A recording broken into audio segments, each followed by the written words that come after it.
Saio hau Nafarroako gobernuak diruz lagundu du.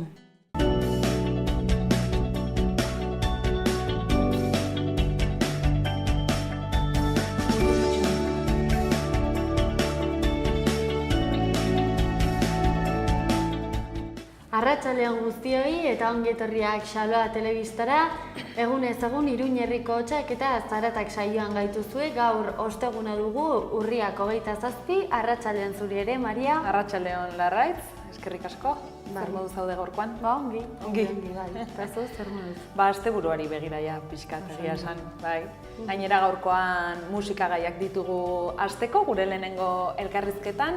Etxe bueltan delako eta bere diska berria aurkeztera etorri zaigu Xaloara, bere diska berria Bizi izena dauka, eta hementxe edukiko dugu Iñaki Etxezarraga kontu kontari.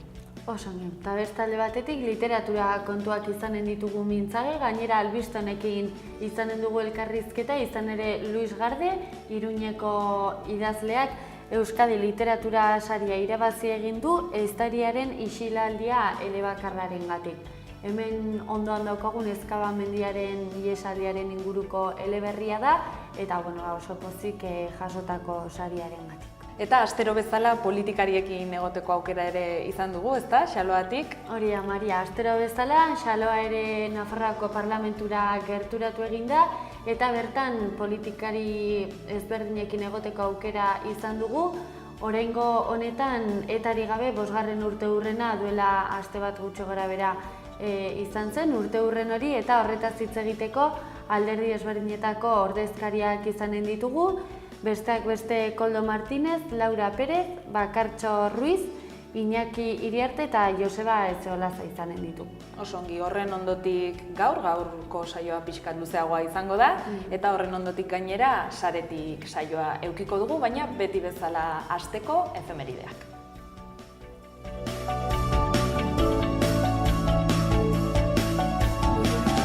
Pariseraino goaz gure lehenengo efemeridearekin. Izan ere, 2005 urteko urriak 27 batean Parisen piztu zituzten kale istilu larriak, ia 2 hilabetez luzatu zirenak eta arrazoi sozial, kultural eta politiko eta ekonomikoengatik gertatu ziren.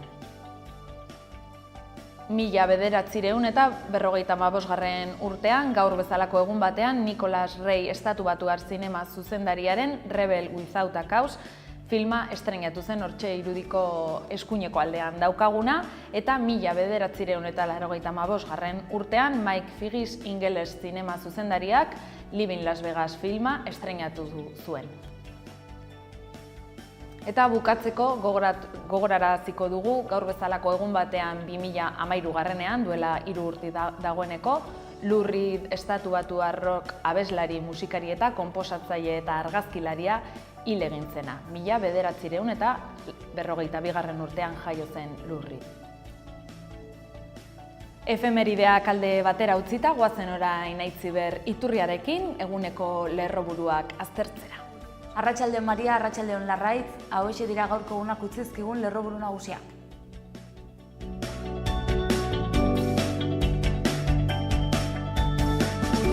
Gaurko albistekin hasteko azkenean Altsasuko liskarrak terrorismo delitu gisa ikertuko ditu Auzitegi Nazionalak, eta honen harira aipatzeko da 6 gazte euren borondatez joan direla deklaratzera.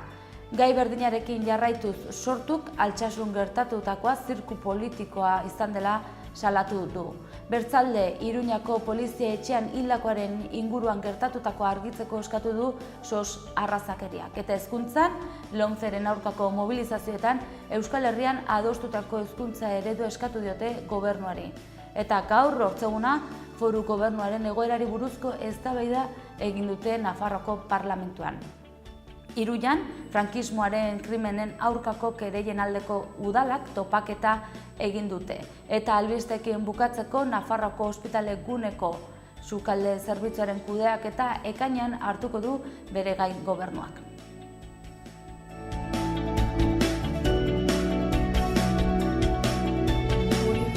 Eskerrik asko Aitziber, goazen orain egunkarien azalak errepasatzera, ez da Larraitz?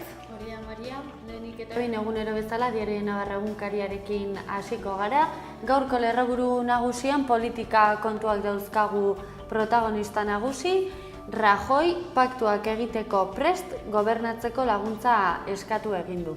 Atzo inbestidura saio hori ikusi genuen, aurrekontuetan, pentsioetan, hezkuntzan eta finantzazioan eskaini ditu akordioak Mariano Rajoyek, eta horretaz gain ere aipatzen dute argazki batekin lagunduta, PSOEko errebeldeen liderra izanen den ala ez duela argitu Pedro Sánchezek, eta bera adierazpen batzuk ekarri nahi izan dituzte gaurkoan, bertan aipatzen dute larunbata beste egun bat izanen da. Horixe da atzokoan aipatu zuena Pedro Sánchezek, argazki nagusiari dagokionez, gaurkoan hezkuntza kontuak dauzkagu Diario de Navarra egunkarian, honelaxe izendatu dute lerroburu nagusia hezkuntza errebaliden kontra. Nafarroako hezkuntza komunitatea LOMCEren aurka agertu eginda, eta horko irudian ikusi dezakegu, atzoko manifestazioaren irudia, pankarta eta guzti, antza denez hezkuntza eraikinetik Sarasate pasealekura uste dut izan zela manifestazioa. Jarrai dezagun aurrera Diario de Noticias egunkariarekin. Letra loditan gaur finkoa ez den gastuaren 4 eurotatik bat UPN utzitako zuloak estaltzeko erabiltzen da. Aldaketaren gobernuak diruaren ehuneko ia 24, 23,6 erabili behar du gutxienez erregionalistek utzitako zuloak ordaintzeko.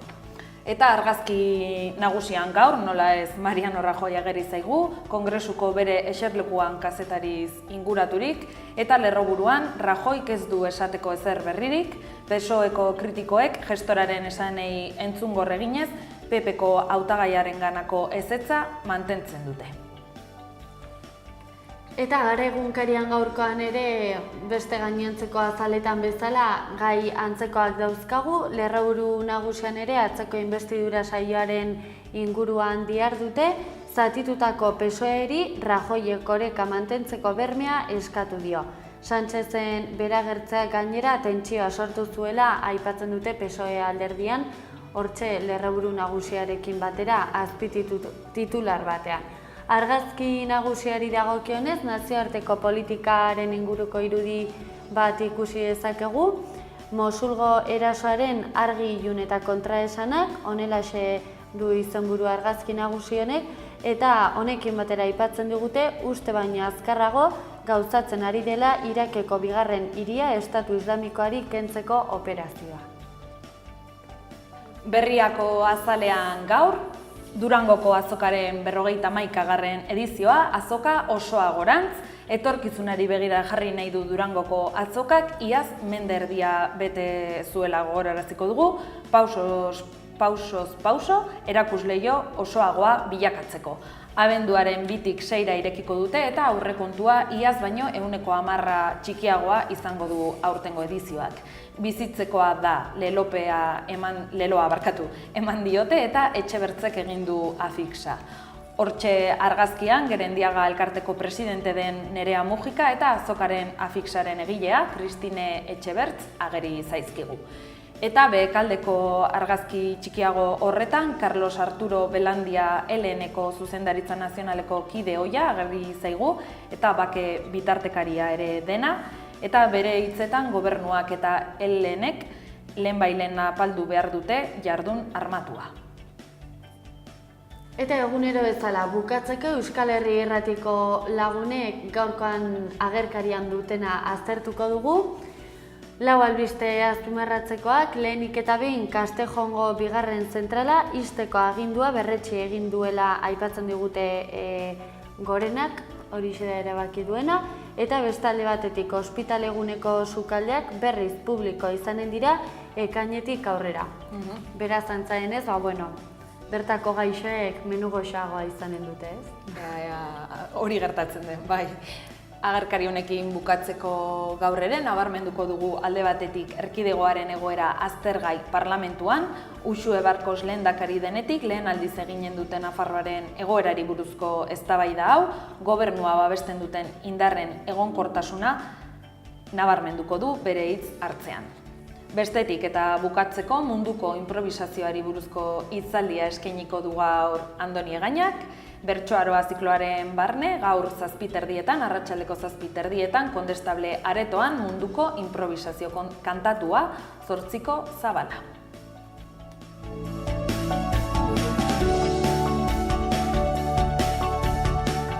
Gaurko arratsalderako proposamen ugari gure gaurko agendan.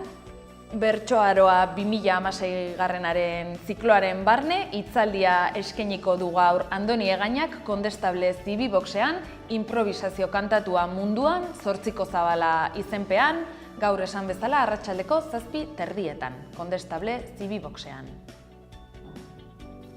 Hemengo antzerkiaren 19. erakustaldiaren barne gaur, Maniatics izeneko antzeslana, Primera Fila y Centrado izeneko antzerki taldearen eskutik, gaur bertan arratsaldeko 8:00 Sanduzelaiko Zibiboxean. Bertso errezitaldia euskaraz, Kapulana bat zintzilik izenekoa, Miren Amuriza eta Eider Eibarren eskutik, gaur arratsaldean arratsaldeko 7:00 Sanduzelaiko Zibiboxean ere, Mozambikeko errealitatean oinarritutako bertso errezitala.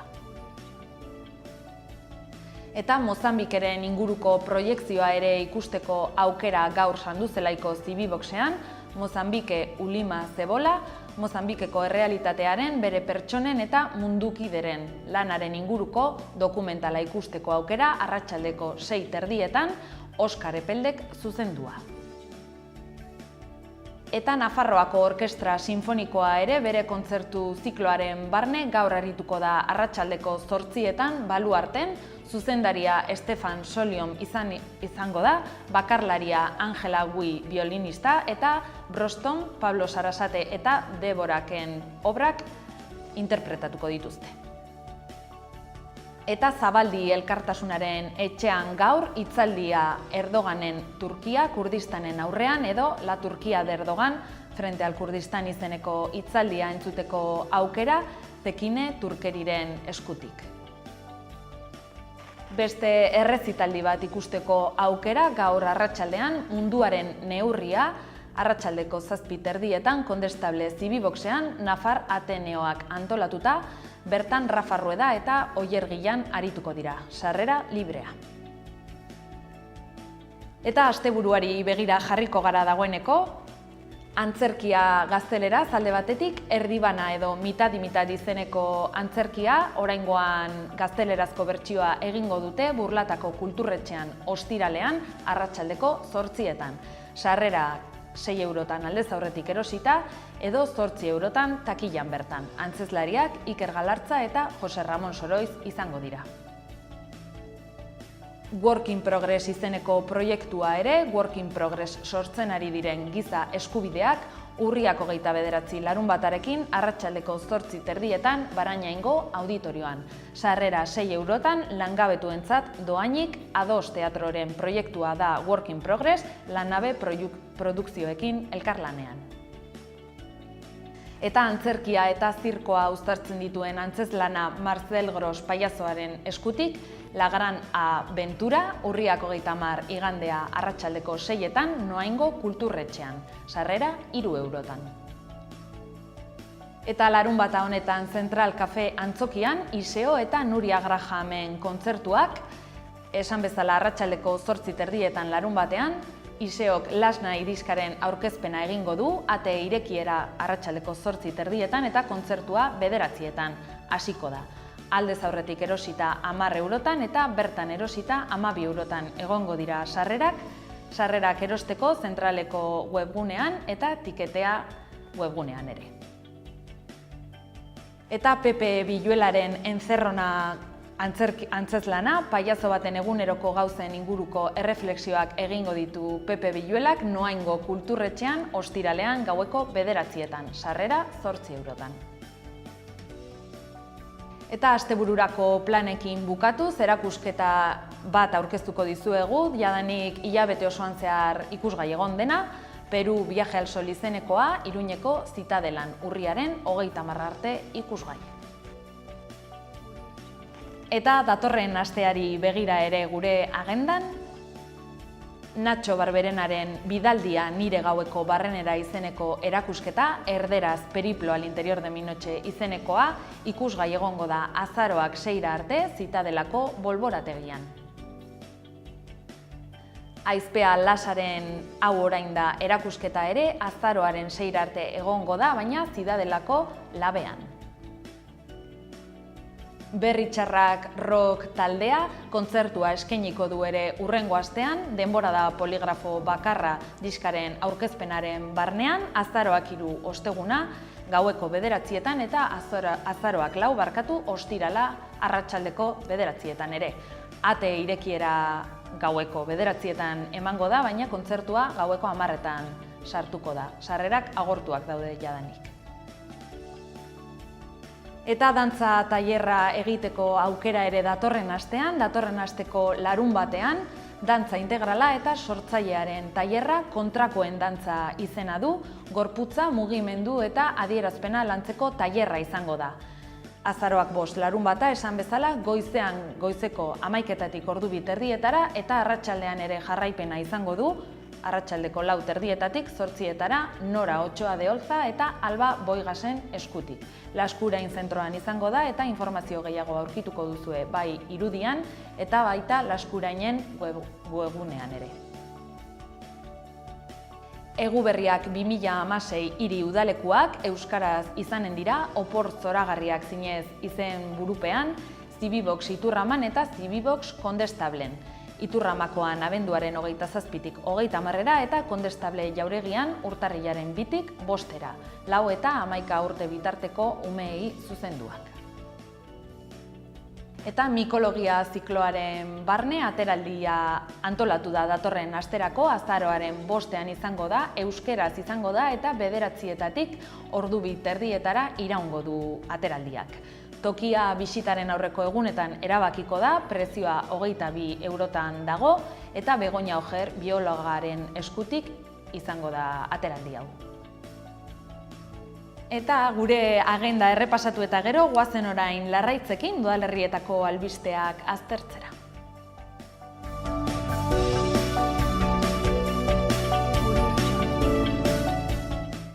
Urriak 27 dugu, osteguna, honako hauexek utzi dizkigu gaurko egunak Iruñerrian. Iruña izanen dugu mintzagai nagusi egunero bezala, izan ere gaur bertan munduko improvisazioa kantatuari helduko dio Andoni Egañak, ostegun honetan bertan bertsoara 16 zikloko hitzaldi baten bidez.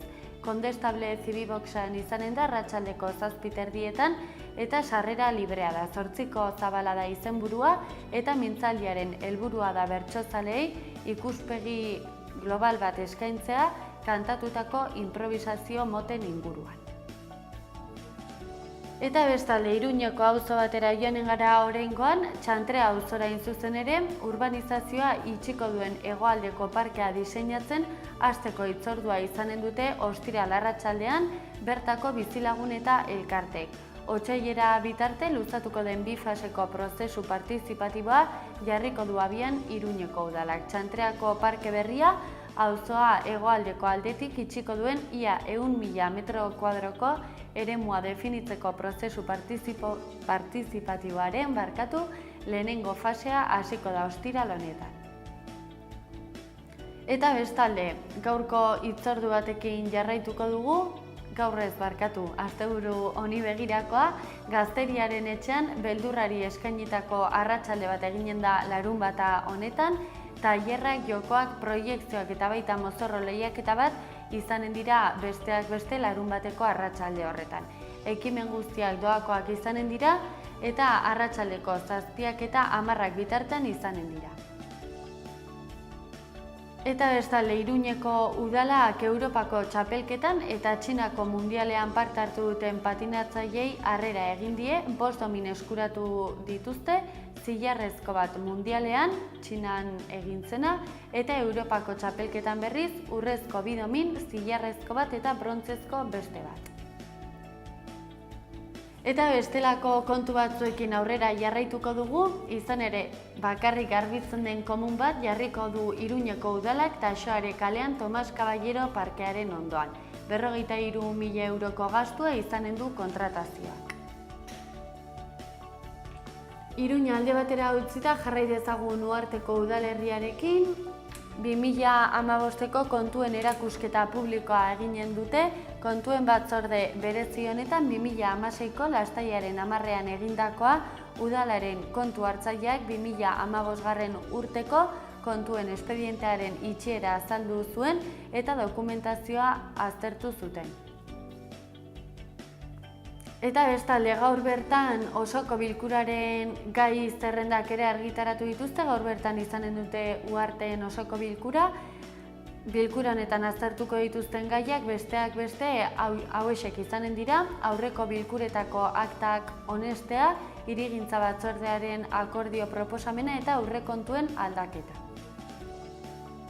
Eta bukatzeko Oltza zendeara joanen gara, hemen ere bai dituzte hainbat kontu aipatzekoak.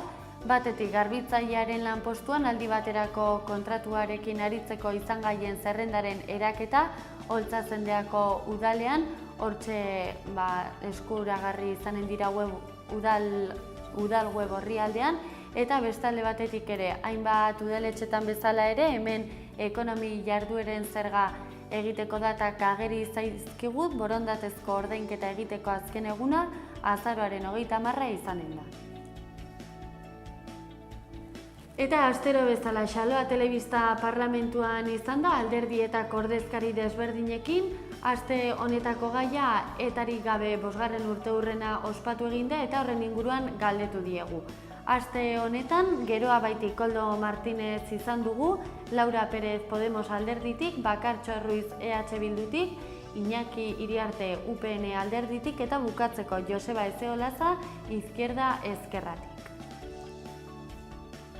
5 urte ospatu ditugu eta gabe, eta hori ospatu beharreko zerbait da, azken finean lurralde honetan ekarri izan duen min eta sufrimendu guztia alde batera utzi izan delako, eta behingoz politikaz hitz egiten hasi izan garelako egoera normal batean. Urte luzez ezin genuen hainbat egoeren aurrean ikuspuntu normalizatu bat izan, beti gatazka eta konfliktua horratzen zegoelako eta hitzak askok erabiltzen zuten benetazko arazoei buruz ez hitz egiteko. Guretzako oso aurrera pausu ikaragarria izan da, ziur aski ez ginateke aldugu Podemos hemen egongo egoera normalizatu batean, eta aurrera pausuak eman dira zentzu horretan, baita Ezker Abertzalearen legalizazioan, eta historio guztiak, relato guztiak, ikuspuntu guztiak onartu eman beharko lirateke oraindik elkarbizitzan eta bakean behingoz bizi ahal izateko. 5 urte pasatu dira, etak suetena argitara eman zuenetik. Balorazio oso positiboa, zen azken finean, Nafar eta Euskal gizarteek hori exigitzen zioten etari aspaldidanik. Beraz, aurrera pauso handia eta zoritxarrez ez guztiz eman beharrekoa. Etak oraindikan beste aurrera pauso batzu eman behar ditu. Bueno, 5 urteko perspektibarekin horren dela 5 urte Aieteko konferentziaz geroztik eta etaren erabakiaren ondoren balorazio positiboa egiten baldin bagenuen, ikuste 5 urteko perspektibaz oraindik ere balorazioa positiboagoa dela, egia da gazi-gozoa dela.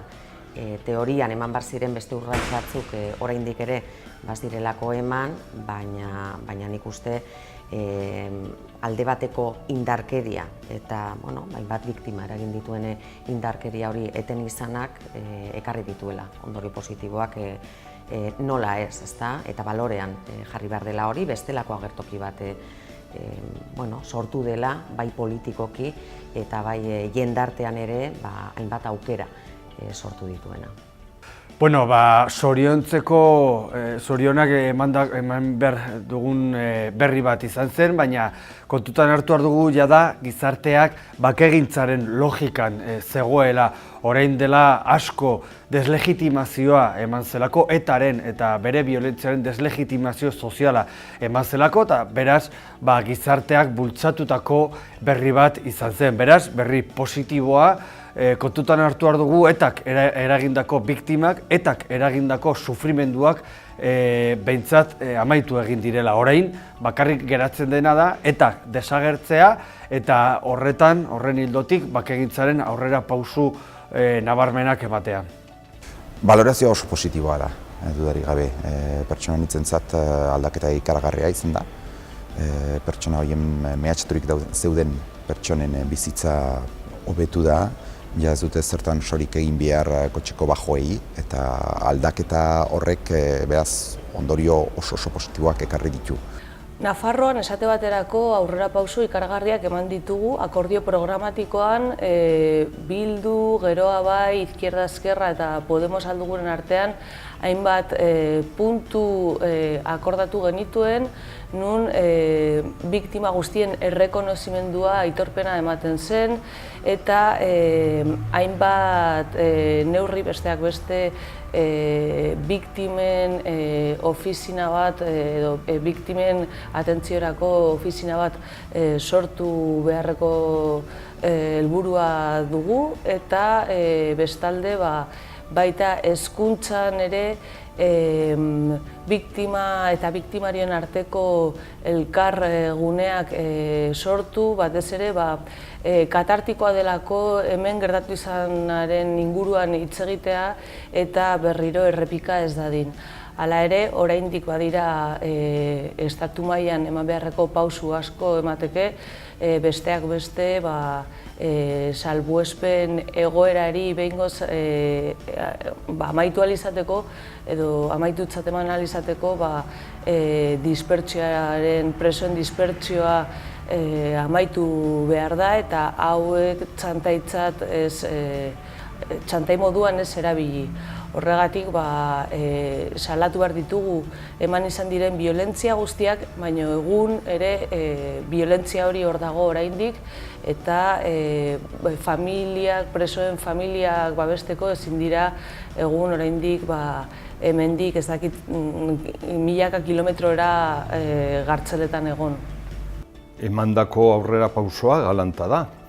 Hasteko gure gizartean, gure herrian ez dago geroztikan indarkeria ilegitimorik, etak ez du hiltzen, ez du biolentziarik egiten jendearen kontra, eta hori da aurrera pausorik nagusiena.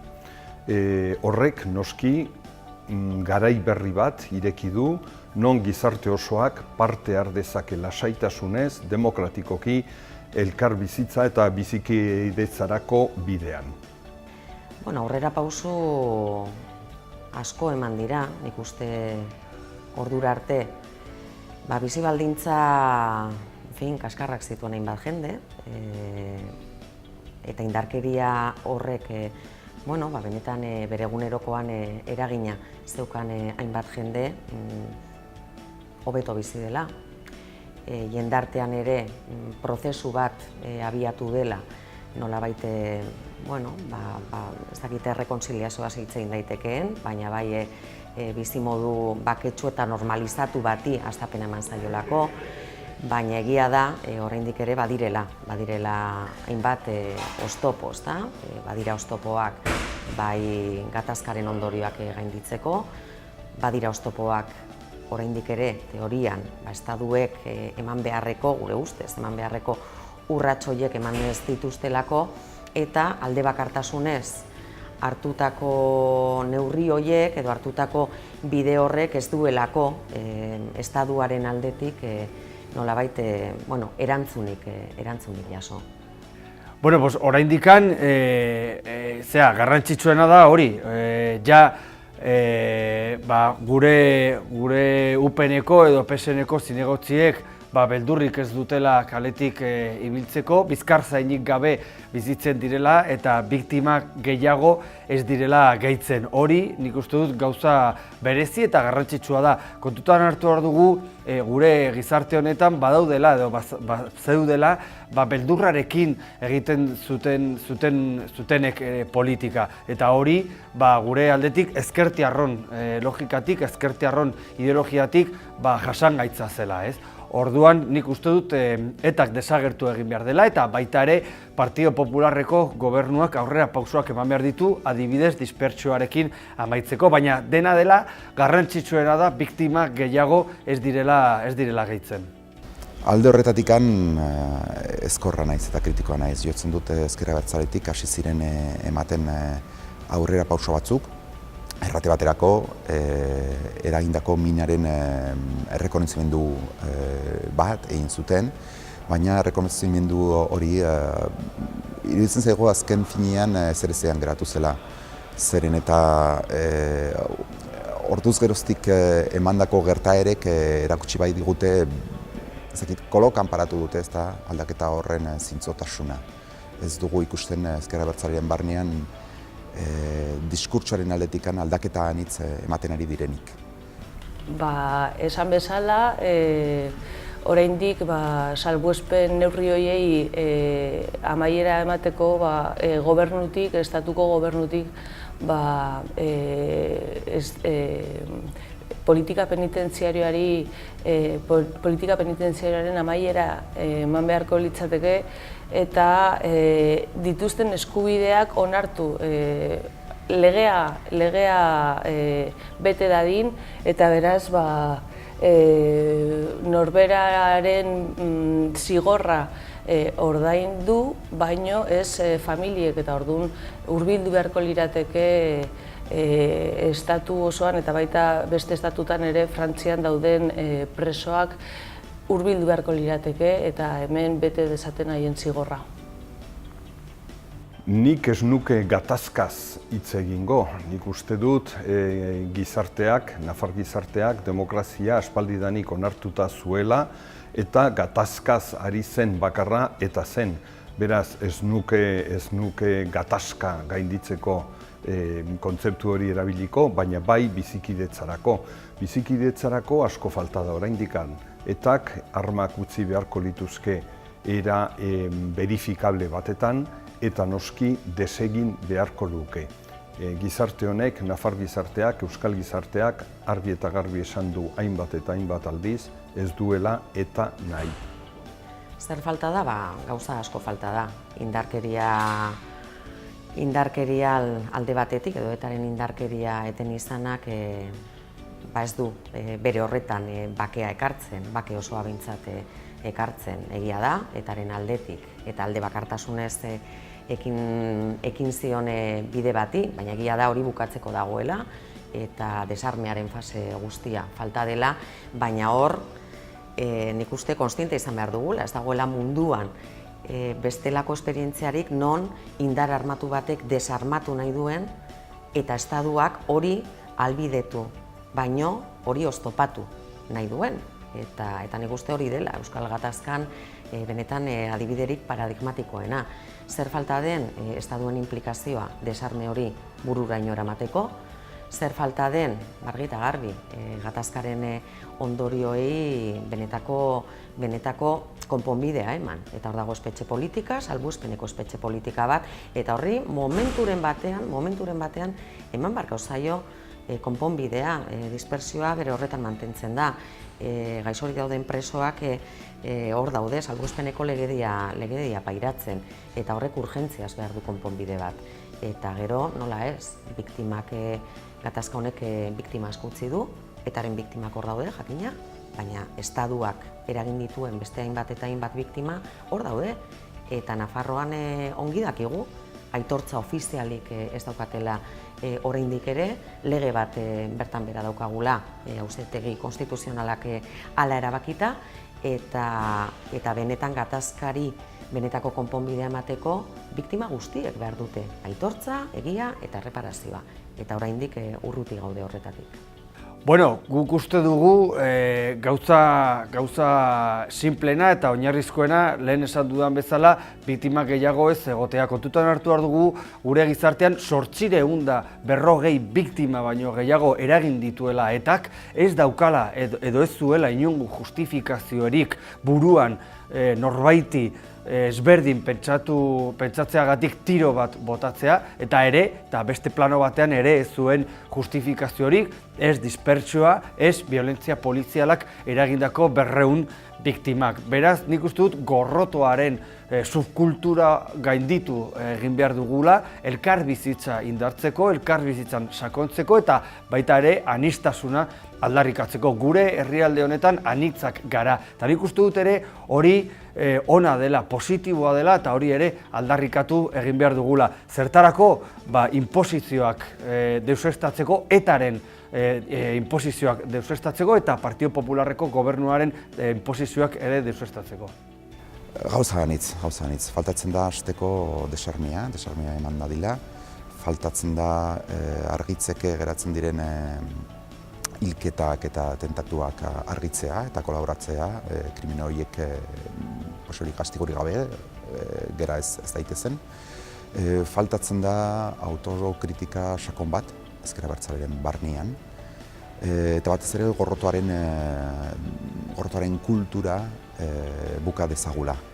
Tardoz geroztik posible izan dadila elkarrizketa bat Nafarroko indar politiko guztien artean eta konbibentzia behin betirako hobe dezagula.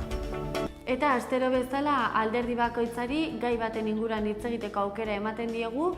Aste honetan Geroa Bai alderdiak aurrekontuen inguruan hitz eginen digu. Podemosek atzerritarren zentruetako gatazkaren inguruan hitz eginen digu. Bestalde Bakartxo Ruiz, EH Bilduko ordezkariak Rajoyen inbestidura aztertu eginen du eta bukatzeko Joseba Ezeolaza alderdi sozialistaren paperaren inguruan mintzatuko da.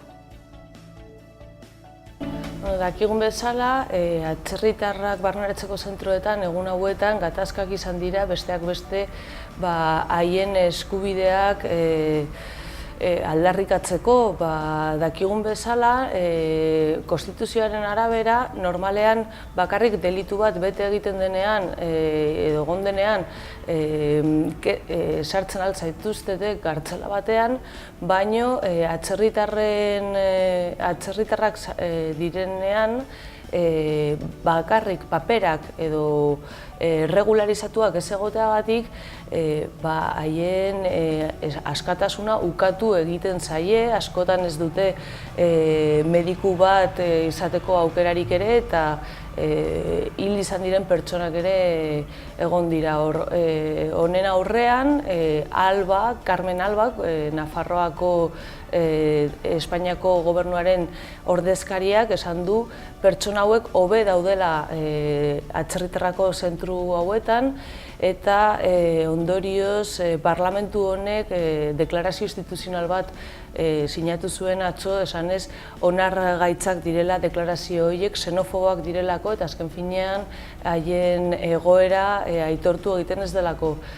Oso larria da, zentru hauetan ematen den egoera, azken finean, esan bezala, inori ezin zaiolako bere askatasuna ukatu bakarrik Espainiako nazionalitatea ez izateagatik edo paperak ez izateagatik. Horregatik guretzako oso garrantzitsua da pertsona guztiak eta guztientzat oinarrizko eskubideak bermatu eta azken finean aitortzea. Momentu honetan, parlamentuan aurrekontuak begiratzen ari gara. Aurrekontuak dira egiazko politika. Denok ohituta gaude pentsatzera politika egiten dela aitorpen instituzionalak egiten direnean, parlamentuan zerbait salatzen denean eta hola. Baina egiazko politika aurrekontuak egiterakoan egiten da. Hori da benetazko politika. Eta benetazko politika ari garelarik argi eta garbi esan behar da, eskuartean momentu honetan dauzkagun aurrekontuetan Nafar gobernuak gastu orokorraren ia 60 €60 gastu sozialean sartuko duela. Hots, osasungintza, hezkuntza eta eskubide sozialak. Hiru horiek dira Nafar gobernuarentzat eta Nafar gobernua mantentzen edo sostengatzen dugun lau alderdion kezkarik nagusiena. Beste batzuek besterik esaten badute ere. Aste honetako gairik esango genuke, egunerokotasuna markatzen duten gaien artean nagusiena Madrilen gertatzen ari dena da, ezta?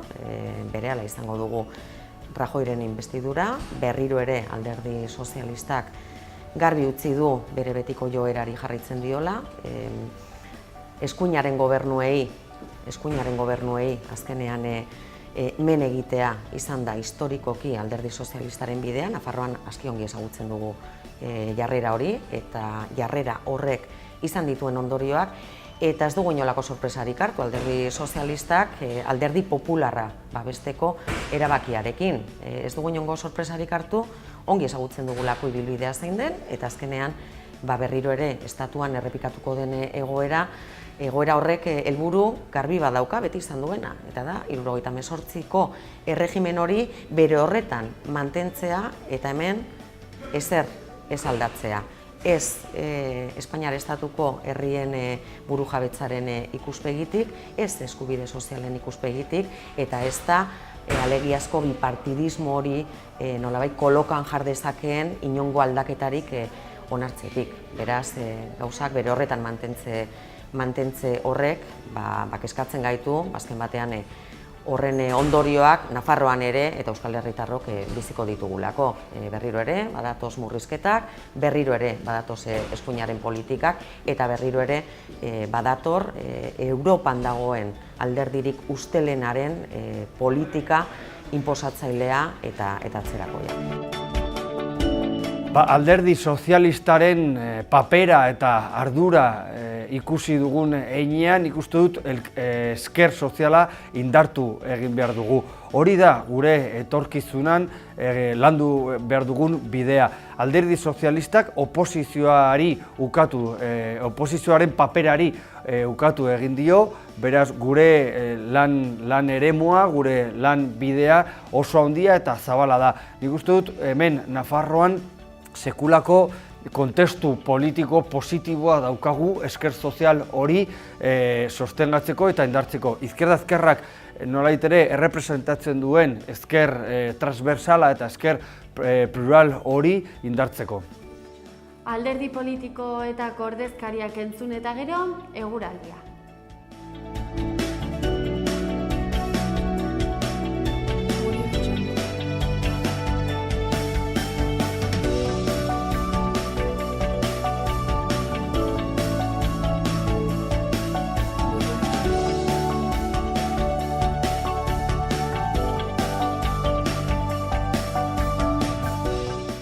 Goizeko lehen orduetan lanbroa eta lainoa sortu dira bai Iruñ herrian eta baita Baztan inguruetan ere.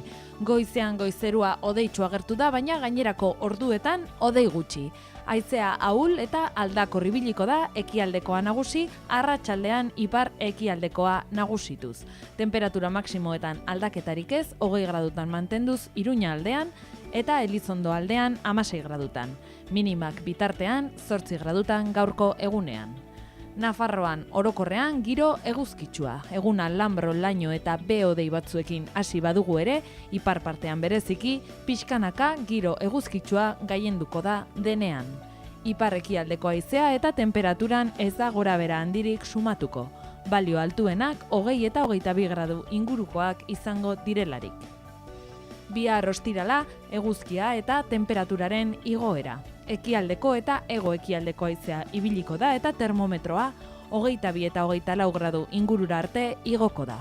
Eta larun baterako eguzkia protagonista nagusi, gainera hego-ekialdeko eta ekialdeko haizea ibiliko denez, temperaturak igotzen jarraituko du. Altuenak 25 gradu ingurukoak izango dira lurralde osoan.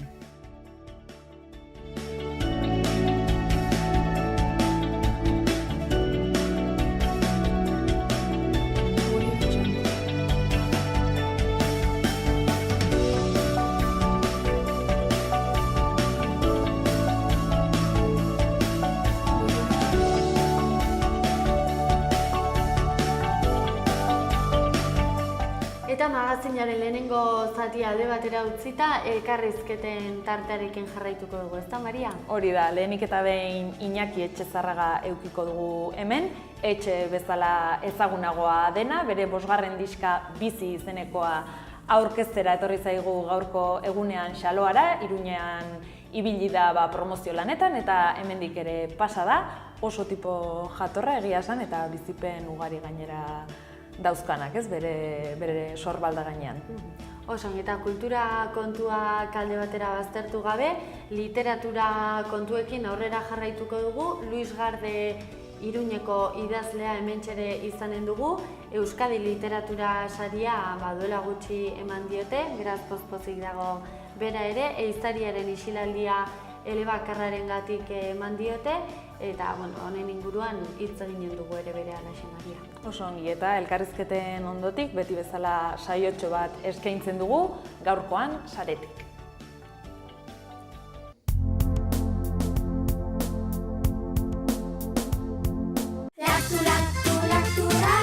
Laktu Yogurta. Laktu Yogurta. Laktu Yogurta. Ekoizpen integratuko jogurta, kategoria gorena. Koloratzailerik ez, esne hautsik ez da gehitutako esne gainik ere.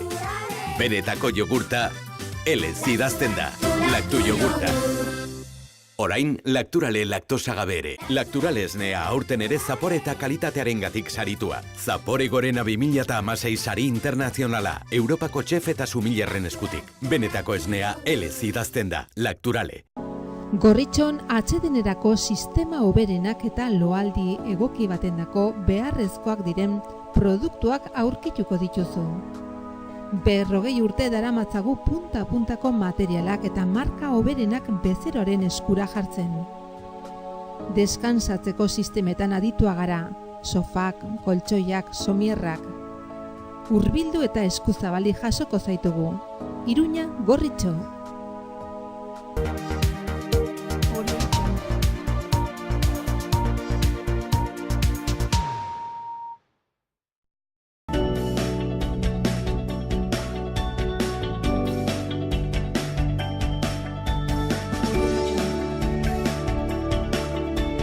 Eta lehen aipatu dizu egun bezala, gaurko gure lehenengo elkarrizketa musikagaiak ekarri ditugu, eta jakin izan dugu Etxe gaur Iruñan egongo zela, bere diska berria aurkezten, eta Xaloara gonbidatu nahi izan dugu, Arratsaldeon Iñaki Etxezarraga. Hori da, bai.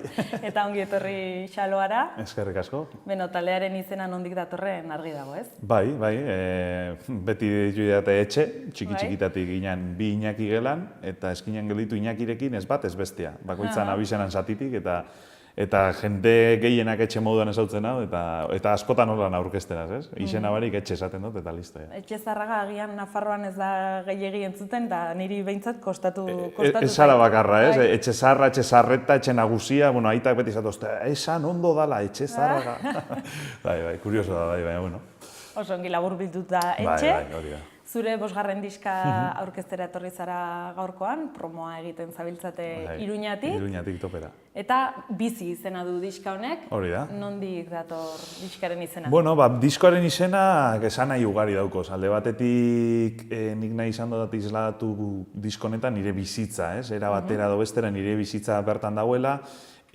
Azken aldian egondako musikalki, egondako geldiunearen ondoren berriro bizirik nagoela musikalki.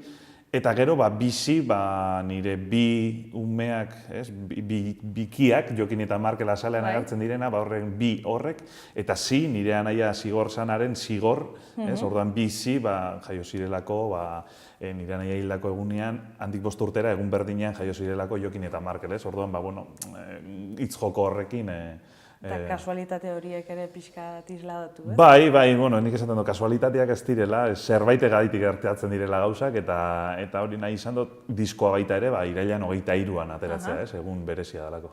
Zergatik da berezia egun hori zure?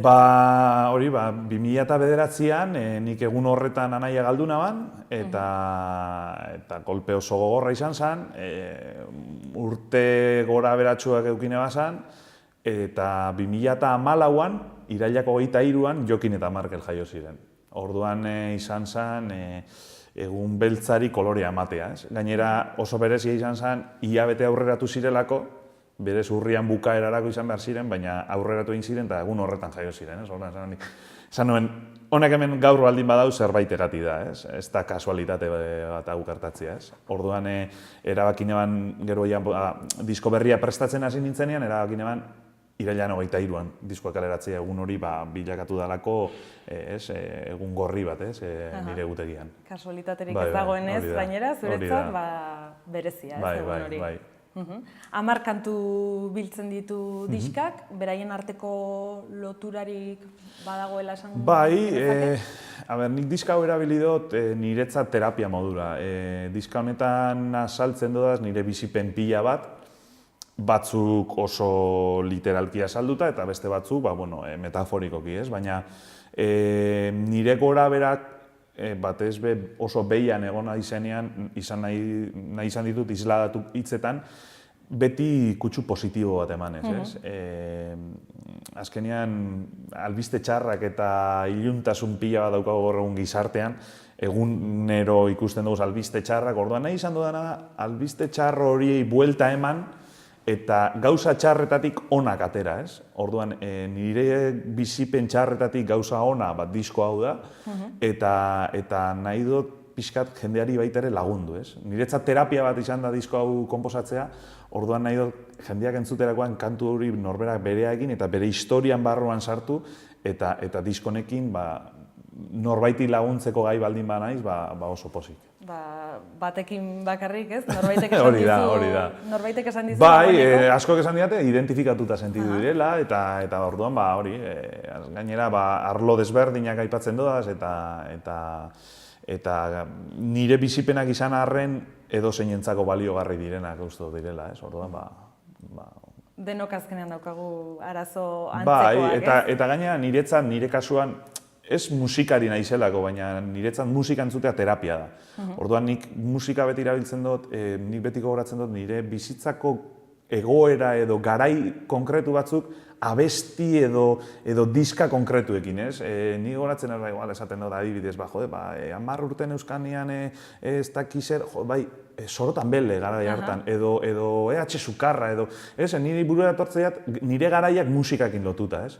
Orduan, bizitzaren musika kantu da baita be, hortik datorrez.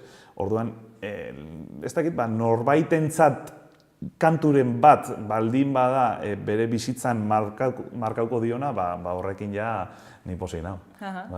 Oso ongi. Bizirekin bakarrik eta atzeko atalean irakurrita bizi udaberriaren zain, bizitzaren musika, zutik bezalako izenak, tituluak. Positibismo kutsu hori ikusten da, ez? Bai, eta hori da, nik nahi izan dudana da, nire iluntasun horri argia eman, ez? Orduan nik oso garai txarra pasau dodaz, eta musikalki oso, iluntasun horretan barneratuta egon naiz, eta gero konturatu naiz, ez kantuak egiten egon nazen bitartean ez, baina kantuak egin eta gero konturatu naiz izan dela disko hau, iluntasun horri argia ematen lagundu diona, ez? Orduan, horti diot, ez? Terapia bat izan da niretzako disko bat konposatzea, eta naizta garai oso txarrak izan, kantuak ez dira negatiboak, positiboak atera dira, ez?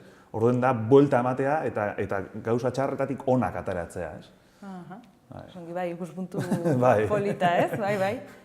Diska irekita ere, liburuska honetan, olerki antzeko bat ez dut irakurriko. Jendeak irakur dezala, oso sakona eta oso polita delako. Zuk sortua da, nola aukeratzen duzu olerkia? Ez, olerkia, idatzi zuen Txile Aconcagua, da nire lagun mina.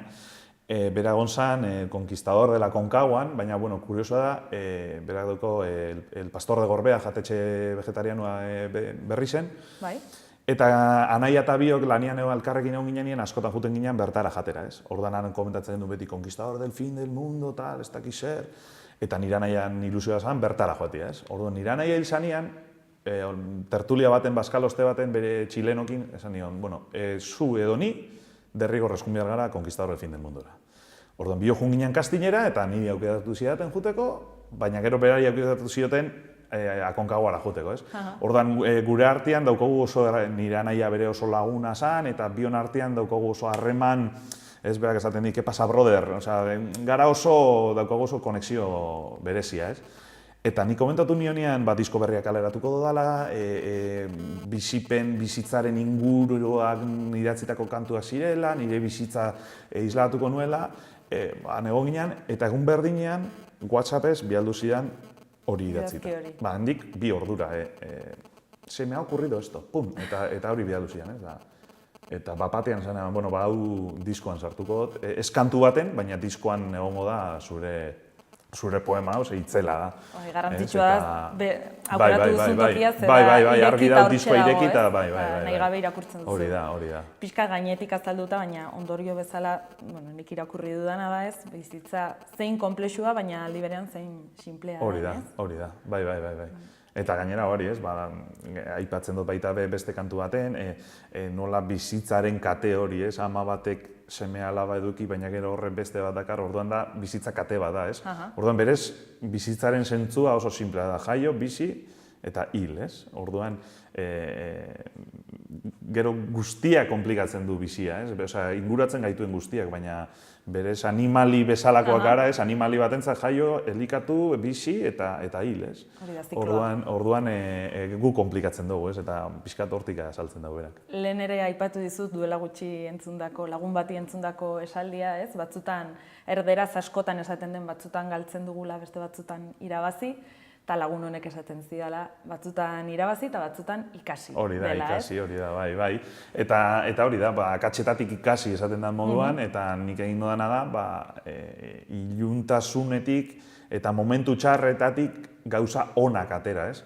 Orduan, adibidez, niretzat garrantzitsuena. Anaia hil zaneko esperientzi gogor eta txar hori, Jokin eta Markel jaiotzean egun berdin horretan, eta niri, ez da ondo esan da, baina niri anaia hiltzeak ekarri dizkidan gauza on pila bat, zeren ni konkistadorra jo nintzen, horren ondorioz ezagutu nuen gaur egun nire emaztea dana, horren ondorioz etorri dira Jokin eta Markel, egun berdin horretan, orduan, anaia falta dut, baina anaiaren lekua betetzeko gauza pila bat dauz. Orduan, gauza txar bat gertatu da, baina gauza txar horrek atera ditu bere gauza onak, ez?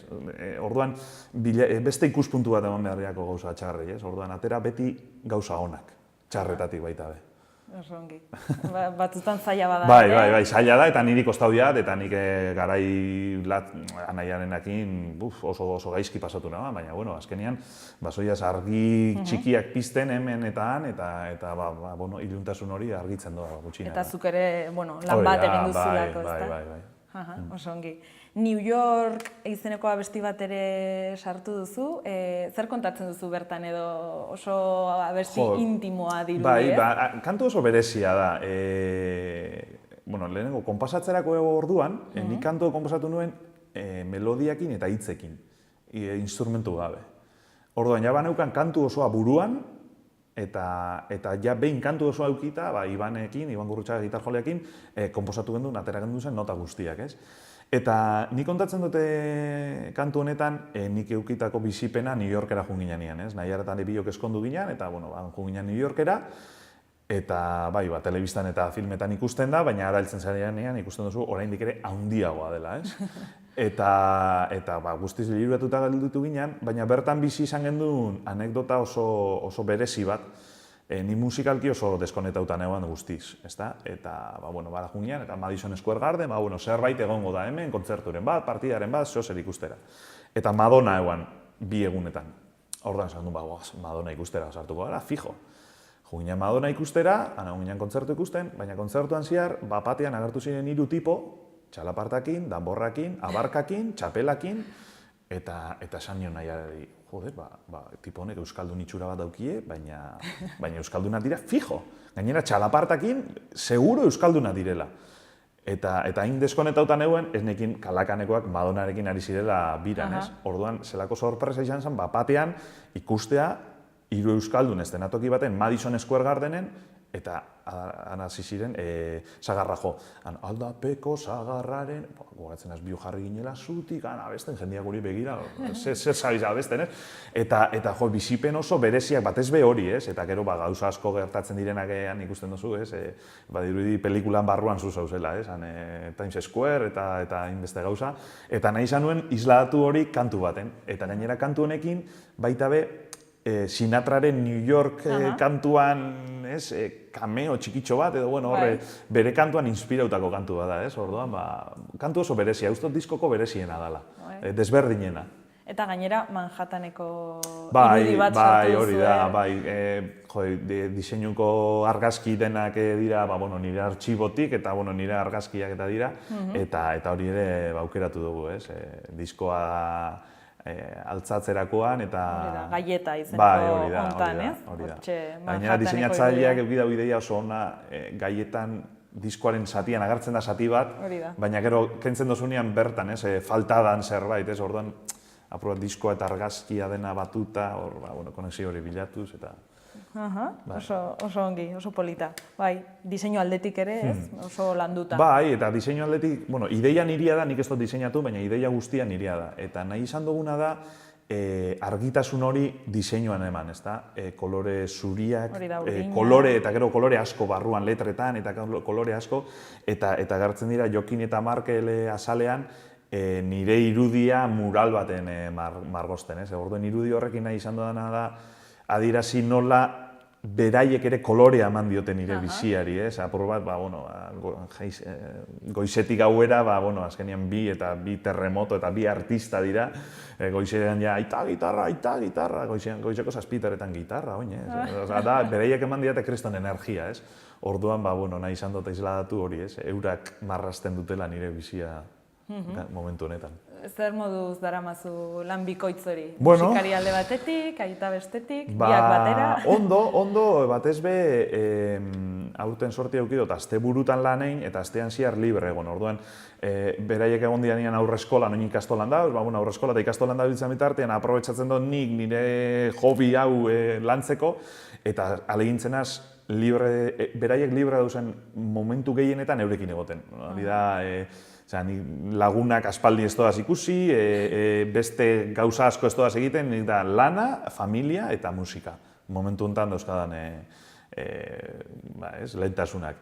Eta pila disfrutatzen dut, eta gainera, jaio zirenetik ez doaz kontzertu asko eman, eta oina zina zenien, lehenengo kontzertu etorri ziren, eta nik sekula ez doaz ikusi, ordu erdi baino gehiago jesarrita, eta han egon zian geldi, aita ikusten, formal, oso ondo aita, oso ondo, izketan hasi dira, abesten hasi dira, gitarra asko gustatzeak, orduan ikusten dut, nik nahi nuen baita ere, musikara itzuli eta eurek disfrutatu nirekin, nik beraiekin disfrutatzeko, eta ikusten dut gainera duzela soratzen musikakin, eta ez marrazki bizidunak, YouTubeen aitan bideoa jarri, eta musika, eta abesten, eta pasaba da, eta guretzako alaitasuna dira etxean. Musikazaleak, txikitatik. Bai.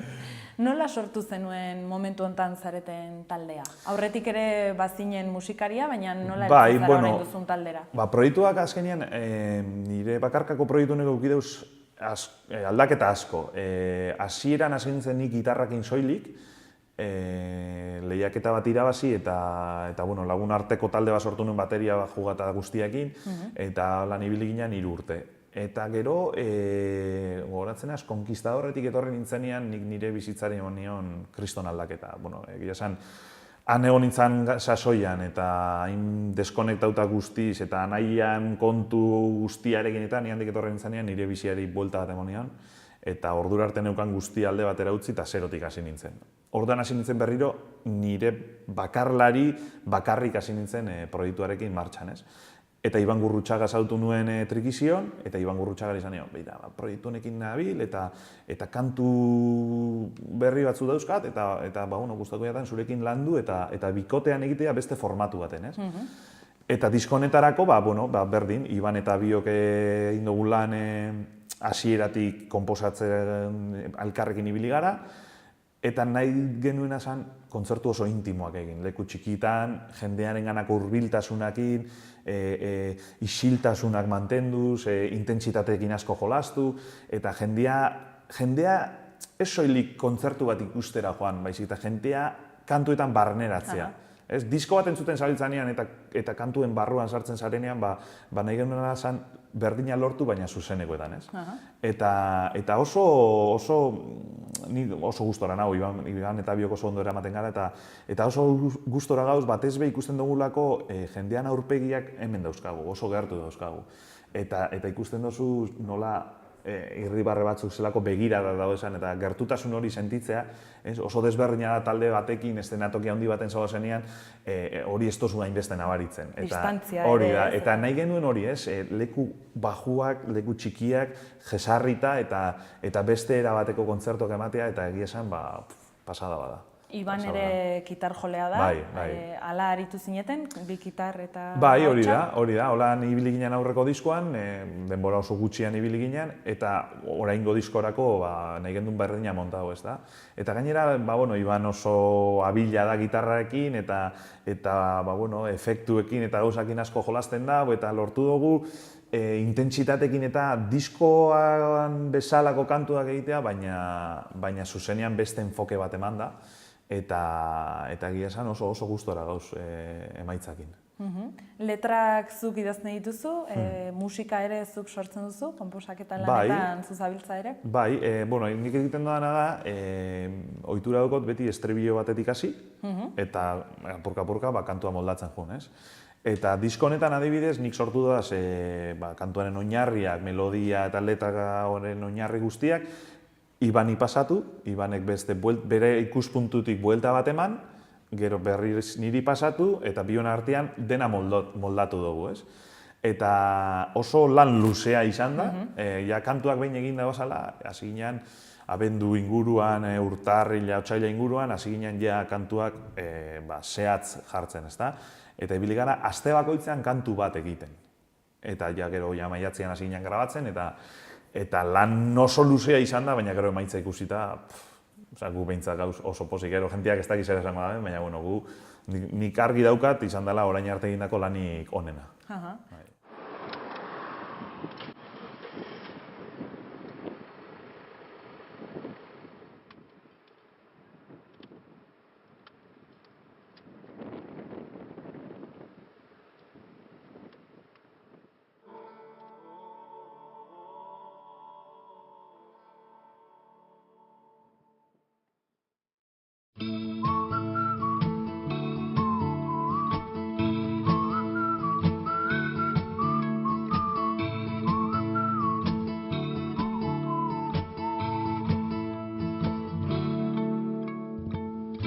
Biluzik daude paper zurian, kolorerik gabeko margo bat bezala, melodiak buru barruan ate jokari dira, askatasunari atea irekin nahian. Dantzan hasi dira, gitar-sokak astintzean, doinu jantzi ditzagun hitzak, musika baita gure bizitza, aurrera gora bihotzak ireki, zurea da giltza.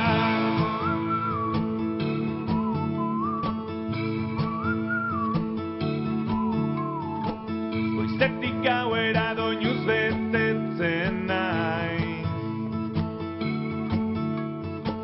bizitzaren musika dara matzainetan,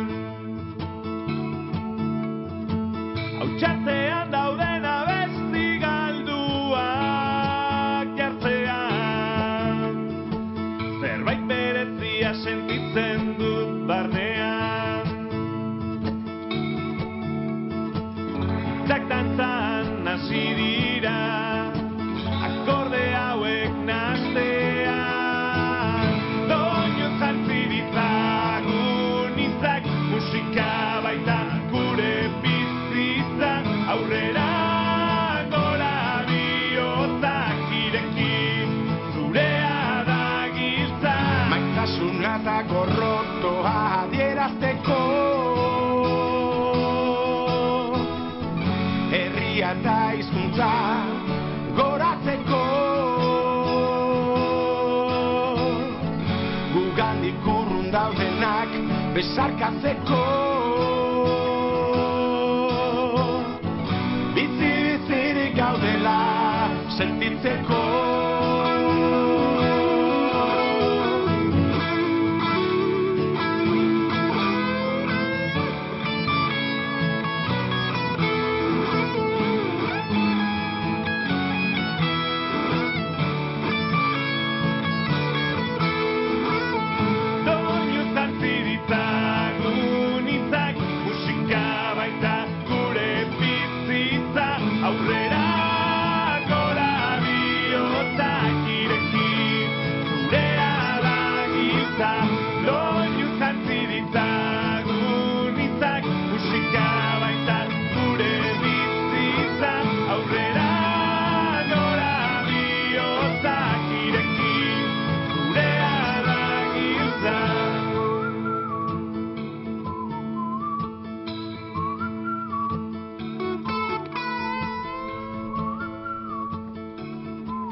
Urrian gainera kontzertu desente dauzkazue. Bai, asteburu danetan gabiz jotzen, eta egia esan oso pozik, harrerakin oso gustora. Kontzertu batzutan jende asko, beste batzutan gutxi, baina datorrena behintzat gustora. Eta egia esan, berriz hainbeste, iagon gara 3 urte kontzerturik elkarrekin eman barik, eta ja martxa hartu dugu, eta egia esan oso pozik, kontzertutan berriro, ja musikari sentitzen berriro, eta gustora. Esaten dute edo entzuten da, ez? Musika garaia, bizitzea tokatu zaiguna ez dela oso erresa, baina zuk aurkitu duzu nolabaiteko tokia? Bai, ez da erresa, ez da oso zaila da. Adibidez, ni ari naiz dena mugitzen, ez daukat ez disketxerik, ez managerrik, ez ezer. Soilik promozioko arduraduna andoni, baina beste guztian nik daramat. Eta zaila da, adibidez, Nafarroan kontzertu bat ematea, ate joka ibili behar zara, eta ez behin, birritan gogoratzen zara bialdu nizula informazioa, eta oso zaila dau lekutan, eta areto asko dauz, gaztetxe asko, taberna asko, baina ez dau jendearen herri mugimendu hori kontzertutara juteko. Orduan asko, antolatzaile asko, esaten dute, 4 barik hilean bat montoko dut bestela inorrez datorrez. Orduan zaila dau, eta manager bat, movida guztian barruan dauen, kontaktu dauzkana, eta asko mugitzen dena ondo, baina nik bakarrik eramaten dut guzti hau, eta zaila da pertsona batentzat leku guztietara iristea, ez? Baina, lortu dugu aurkezpen bira polit bat egitea, lortu dugu, iparralde gelditzen zaigu, baina lortu dugu herrialde guztietan egotea, eta toki desberdinetan egotea, eta oraindik ere, hor gabiltz, jarraitzen, baina, printzipioz, astean kontzertu bat horrekin nahiko daukot, lana, musika eta familia eta dana batera eramateko, eta oso pozik. Eta Nafarroan egotea ere lortu duzu, Bai, Leitzan egongo gara azaroan 11an, gaztetxean, eta gero datak zehaztu barik, baina Olastin eta Lesakan abenduan, ez dakit noiz izango da, baina, badago. Facebook, Twitter eta hauek badituzu? Hasi berria naz, apur bat, Facebooka bai, baina Twitter, Instagram, eta bai, izan zidaten elkarrizketa baten, izan zidaten, baduko zu Twitter? Nola ez daukazula Twitter, ez? Espaldin baduko zu Twitter, Instagram, eta horrek ez zaude, movida, hasi naiz, baina oso gutxi ulertzen dut, teknologia barrietan ez naz oso abila, baina bueno, harinaz, bai, eta informazioa badabor. Webgunea bai, musika zuzeneaneko agendan hor daukagu komunitate bat dago, eta hori erabiltzen dugu webgune moduan, eta hor dauz, bideoak, hortik agertzen dira, Twitterrak, bideoak eta gauza guztiak handauz. Orduan, bai, sarean ez baldin bazaude gaur egun, ez da... Ez zara existitzen, ez da? Hori da. Hori, jakin dezatela gure ikusentzulek, bai webgunean, bai Facebook edo, hor daudela data guztiak, aldaketaren bat ere egon dela agian... Bai, Tolosan egon behar ginen 11, baina azaroan 18an gagoz, eta hori, Leitzan joten dugu 11an, eta gero, bueno, kontzertutara hurbiltzeko aukera ez daukanak, eta Durangoko azokara dodanak, ahotsenean ere egongo gara, gainera azkenengo gunean, azkenengo emanaldia izango da gurea, ahotseneari bukara emateko, eta abenduan zehar be egongo dira, eta Nafarroaldetik, eta Iruñara ere espero dut etortzea albezain pronto. Bestela ere Leitza eta Tolosa nahiko gerritu geratzen zaizkigu. Bai, hori da. Beraz, Iruñeko jendearentzat, hortxe egongo da etxe. Durangon ere jotzeak badu bere xarma berezia, ez? Bai, azkenean Durango da... Alde batetik gauza oso ona, eta beste batetik pixkat pena ematen dau Durangon enfokatzen dela euskal kulturan, uneko 80 esango nuke, ez? Eta dano gaude Durango, eta gero urte guztian zehar ez da ezer, ez? Eta, gauza oso ona da, zelako mugimendua dagoen, nola hasidan azoka ez da soilik diskoa erosi edo liburu bat erosi, nola dauden ahotsenea, irudienea, azoka telebista, gero plateruenan kontzertuak, pila bat hasi da, eta jonik txikitatik ondoan bizinaz, eta txikitatik ezagutu dut, eta zelako bilakaerak didaben oso garrantzitsua da, bai kultura saleentzat eta kultura eragileentzat, ezta? Eta uste dut euskaldunontzat zita ezinbestekoa dela, ez? Behar bada gogorarazi behar, egun horretan edo horietan hartzen dugun konpromiso hori, urtean zehar, hori da, eta gure kultura mantentzea, piztea. Oso ongi, mila esker, Iñaki, gurekin egoteagatik. Eskerrik asko. Badakigu gaur topera zabiltzatela elkarrizketez josita. Bai, baina gustora, gauza oso gustora egiten dira, eta azkenien publikoaren gana heltzeko beste era bat da, eta ongi daramazu hori. Bai, oso posit. Oso ongi joan dadila gaur Iruñatik, ea kontzertu gehiago ateratzen diren zonalde honetan, eta zorte hon. Mi esker. Eskerrik asko. Zuri.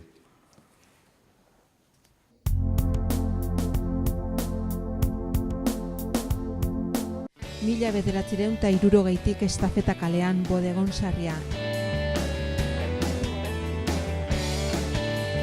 Era guzietako kazuelatxoak, razioak, iberikoak, pintxoak.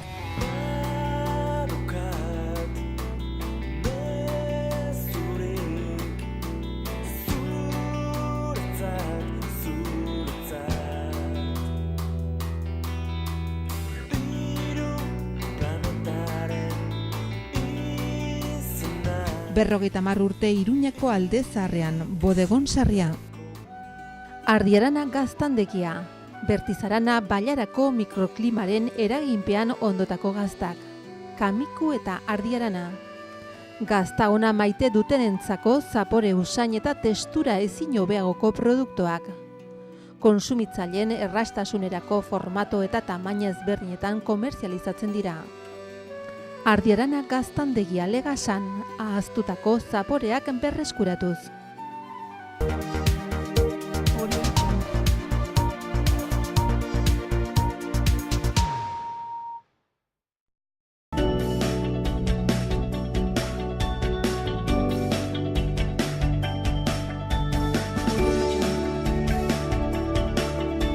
Eta gaurkoan literatura kontuak izanen ditugu mintzagai, horretarako Iruñeko Luis Garde idazlearekin izanen gara, eta albiste on bat daukagu, izan ere Euskadi Literatura Saria eman diote, ehiztariaren isilaldia liburuagatik.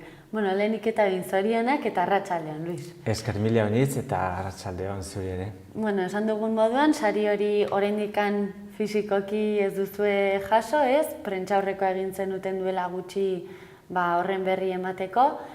zer sentitzen da lehen eleberri bakarra idatzi eta Euskadi saria jasotzen? Bueno, izugarrizko poza ez da, ze eleberri bat idaztea eta are gehiago 200 orrialdeko eleberri bat idazteak lan handia ekartzen du. Agian hasieran aurreikusitakoa baino handigoa, ez da? Horregatik bai poza handia. Idatzi bitartin inoiz ez dakizu zertan bukatuko den hori, edo argitaratuko zen, edo ez, nik ez nekien hortik zer aterako zen, argitagarria izanen zen edo ez, azkenean argitaratu, eta gero saria, orduan bai izugarrizko poza.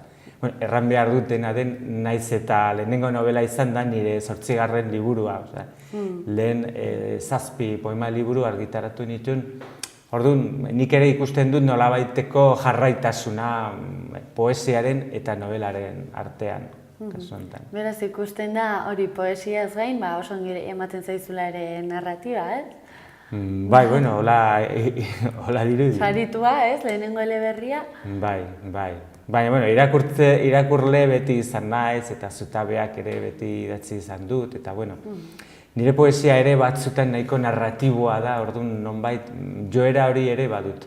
Eta novelan ere, berdin novelak ere poesiatik badu haunitz, orduan ni beti naiz eta lehenengo novela izan beti nabil pixka bat lurralde horretan poesia eta narratibaren arteko lurraldean. Oso, nola jaso zenuen saritua izanen zinelaren albiste hori? Bai, deia hori, dei pozgarri hori duela 2 aste edo 2 aste terdi jaso nuen. Noski hasieran sekretupean gorde behar duzu, zuk jakiteko, zuk prestatzeko. Eta bai, publikoa izan arte 2 aste pasatu ziren eta bizka bat, odei batean bezala, ez da, horrek ekartzen duena importantea da, euskal idazle batentzat. Oso, zergatik saritu dute ehiztariaren isilaldia liburua? Zergatik, ez dute ekarri epaimahaiaren testua, baina orokorrean erraten dute ongi badago geruza ezberdinetan egina, baditu material ezberdin, genero ezberdinetatik ekarritako gauzak, ahots ezberdinak, orduan erraten dute nonbait ongi ehunduta dagoela dena, ez da, ongi josita, eta gero nola pasatzen den memoria historiko gaitik, memoria etikoa, memoria etiko batera, ez da, horrela erraten dute testu horretan. Nola iritsi zen gai hau zure eskuetara? Hemen txagertu daukagu Ezkabako mendia, hor badakigu, duela 80 urte, ez? Bai, 80 urte. Pixkat gutxiago gertatu zela iesaldia. Izatez Iruñekoa naiz eta Errotxapeakoa zuzen naiz. Beraz gertu duzu. Bai, Donesteben ja kasiko 20 urte, dara emazkin bizitzen. Baina, hartzaroa eta gaztaroaren zati bat ere Errotxapean, eman nuen gero alde zarrean.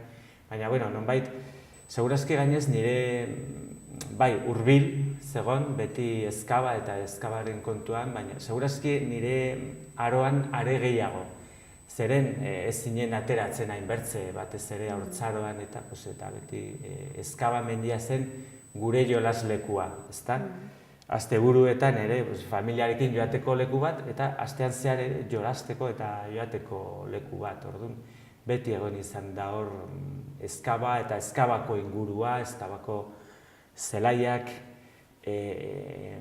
fortea bera ere egon izan da beti, mamu erraldoi bat bezala, ez da, mendi hartan, baina ez genekien horren berri, ez da, garai hartan gauza horiek ez ziren kontatzen, igual batek jakinen zuen zeozer, baina ez zizuten jauz ere erraten. Pixkanaka zen nintzen jakiten, zeozer, iesaldi bat egon zela, sarraski bat egon zela, baina ez dakit, kasi zerbait anekdotiko bezala, ez da, zure bizitzan hori ja ez zen sartzen.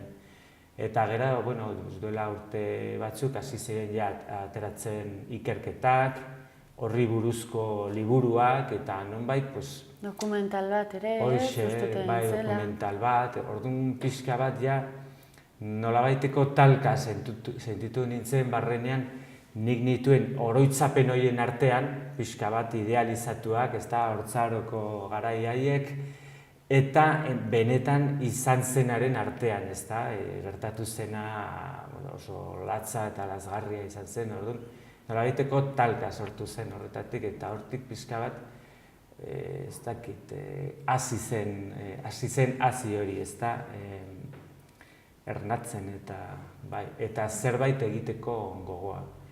Gero liburu batean baditut horri buruzko 2 edo 3 poema, Eskabari buruzkoak, nire gustukoak bai baziren, hunkigarriak, baina nonbait liburu poema batean kontestutik kanpo geratzen ziren, ez da, irakurtzen baduz, Eskaba, igual hemengo batek badakizio zer, baina irakurle Gipuzkoar edo Bizkaitar batek irakurriz geroz, igual ez daki hori zertaz doan. Orduan alde batetik pozik nengoen poema horiekin, baina bertzaldetik ere, oainik ere, bainuen zerbait egiteko goze hori. Eta goze hori handituz joan zen, erranduen arte, honekin zerbait egin behar dut. Eta, berez, nik ez nuen pentsatu, orain pasatu behar dut, poesiatik novelara, ez da? Galdera hori egiten didate haunistan, eta nola izan zen jauzi hori ematekoa edo, nik ez nuen pentsatu jauzi hori edo jauzi, gora edo bera ez dakit, ez da? Pausu hori ematean, baizik eta berez, historia hori garatzeak eskatzen zuena zen olako formato luze bat, narrazio luze baten formatoa. Zuma denbora eman zenuen liburua idazten? Erabaki zenuenetik liburu bat eginen zenuela... Bai, erabakia izan zen hori, oain ja hasi behar naiz, eta ja hasi nintzen, ja pixkanaka, eta idaztearekin batera ere dokumentatuz joan nintzen. Egin ez nuena izan zen, lehenago dokumentatu eta gero idazten hasi. Nik banekien dokumentatzen hasten bazara badagola honitz, ez ja bakarrik Eskabari buruz baizik eta frankismoaren kartzelei buruz, gerra zibilari buruz, hasten bazara hori da lan buka ezina. Izugarria, ez? Bai, izugarria. Eta ni, sortzaile naiz, ez naiz historiagile edo ikerlari. Orduan hasi nintzen idazten eta horrekin batera dokumentatzen. Hasi nintzen 2011an. Liburua euskaraz atera zen 4 urte geroago. 4 urte horietan, dena ez zen izan liburu horretan aritzea, tarteka uzten nuen lana hori, tarteka osatzen nuen borradore bat, eta gero segitzen nuen poesiarekin, poesia libururen bat ere argitaratu nuen, tarte horretan. Eta hori gero, berriz nonbait uzten nuen hor bazterrean proiektua, eta gero berriz zen hartu eta hasi, eta bertze errepaso bat, gauzak osatu, segitu, baina beti atzera berriz joan, eta noski aldatzen baduzu edo zerbait berriz sartzen baduzu berriz atzera joan behar berriz osatzera eta aldatzera. Ara gehiago olako lan batekin, ze nahiko poetikoa da, orduan badaude barreneko erreferentzia haunitz edo ez dakit, izpilatze haunitz, bai, joku haunitz, orduan gero errepikatzen direnak, orduan nonbait, beti da josketa lana. Hori dena harilkatzea, ez da lan erresa. Harilkatzea, bai, hori izan zen lana. Asko ikasi duzu liburu hau idazten? Bai, ikasi du eta haunitz, bai, beti ofizio hori ikasten da arian, orduan, eta gero, langileago naiz orain, ze poetak gara nahiko dispersoak, ez da? Normalean poesia, irakurri bai, etengabe irakurtzen duzu, baina idazterakoan beti eduki behar duzu gogo berezi bat, ez da? Bai, aldarte berezi bat, gogoa, denbora, nahiko, ez dakit, despejatua eta inspirazioa ez dut aipatu nahi, ez da gustatzen hitz hori. Baina gero novela bat idazterakoan, bai, behar duzu bertze disiplina bat, ordutegi bat, egunero gutxieneko bat, bertzela ez da ateratzen, osea, inurri lana da, nonbait. Euren horri ez dira errexe egiten, ez? Hoxe, behar duzu disiplina bat eta gogokin edo gogorik gabe. Horrekin badago diferentzia bat poesiarekin. Batzutan, igual, gogo handirik izan gabe, esertzen zara lanera eta beti ateratzen da zerbait, edo beti egiten alduzu errepasoa, disiplinatuagoa bihurtu naiz. Oso, hementxe Xaloako platoa egia esan Ezkabamenditik oso gertu daukagu.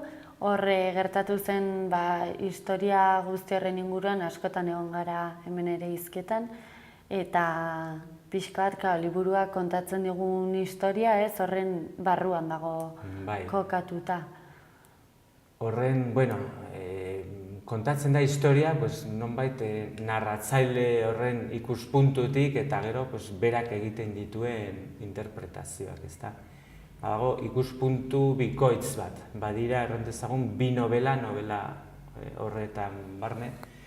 Orduan gertatzen da egun haietan, ezta, gerra zibil betean, nola ihes egiten duten, gero eta fikzionalizatuz, bi istant hartan bi iheslarik elkar ezagutzen dute eta segitzen dute elkarrekin bidea, ezta? Solasten dira haien artean eta horren bidez, jasotzen dugu ere informazioa euren bizitzei buruz, presondegiaren bizitzari buruz, euren ideiei buruz, eta gero bertze planoan, bertze denbora planoan, gaur egun kokatutako narratzaile bat, berez poeta ere dena, hasten da ikertzen horri buruz, eta horri buruz idazten eta nonbait bere hausnarketak egiten. Eta gero pixkanaka ere, behar da, eta bi planoik tartekatzen dira. Badago kapituluka egina eta kapitulu bakoitzaren barnean tartekatzen dira zatiak, bi letra mota ezberdinetan, nonbait irakurlea ez galtzeko.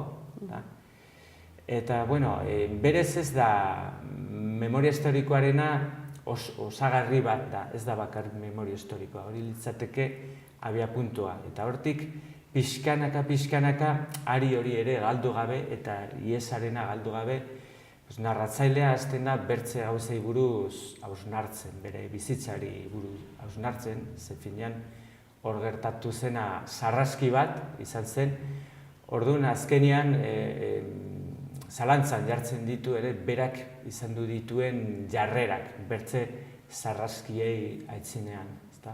Ezkabako mendian gertatu zen sarraski horren inguruan, geroz eta ezagutza gehiago daukagula iruditzen zaizu? Bai, pixkanaka. Iesaldia, espetxe horretan gertatu zen guztia. Bai, pixkanaka ezagutzen ari gara. Gertatzen dena hori agortezina dela, ez da, baditu hainbertze gauza eta hainbertze osagarri ezberdin, hainbertze jende pasatu zen handikan, berez agortezina eta hainbertze hildako eta hainbertze preso gero hainbertze zaindarien lekukotzak adibidez ez ditugu, ez da, hor baziren funtzionarioak, soldaduak, falangistak ere zaindari lan egiten. Gauza honitz, segurazki betirako galdu dira edo gorpuzkin honitz inoiz ez dira aurkituko eta bertze batzuk, inoiz ez da berandu zeo zer naiz eta lekukotza zuzenak galdu diren, guztiz, inork ezin du eman bere lekukotza zuzena, baina, gai horiek agortezinak dira, eta beti gaineaz ikasten alda ere zerbait horretatik, eta gizarteak berak ere bai beti ikasten aldu. Izan den isiltasun hori beti frankismoari leporatzen dioguna, edo baita demokraziako instituzioei leporatzen dioguna, hori ere gizarteak berak asumitu zuen, isiltasun hori. Eta orain, zorionez aldatzen ari da jarrera gauza horiei aitzinean. Oso, zutaz gain Euskadi sari hauetan hainbat sari gehiago ere banatu dira, ez? Bai, aste honetan aurkeztu izan dira bertze bi, horiek izan dira gaztelaniazko literaturakoa, hori eman diote Gabriela Ibarra idazle bati, Bilbokoa eta Madrilen bizi izena. Badu nolabaiteko loktura gauza horiekin, berez bere atautsi, bere aitona hil zuen eta ez dakit zenbat urte, Orduan bere noizbait bere hausnarketak ere egiten ditu biolentziari buruz, bortizkeriari buruz. Eta bertsia da itzulpenena Xabir Olarrari eman diote, berez Gipuzkoarra, baina Iruñan bizi dena, aspaldiko.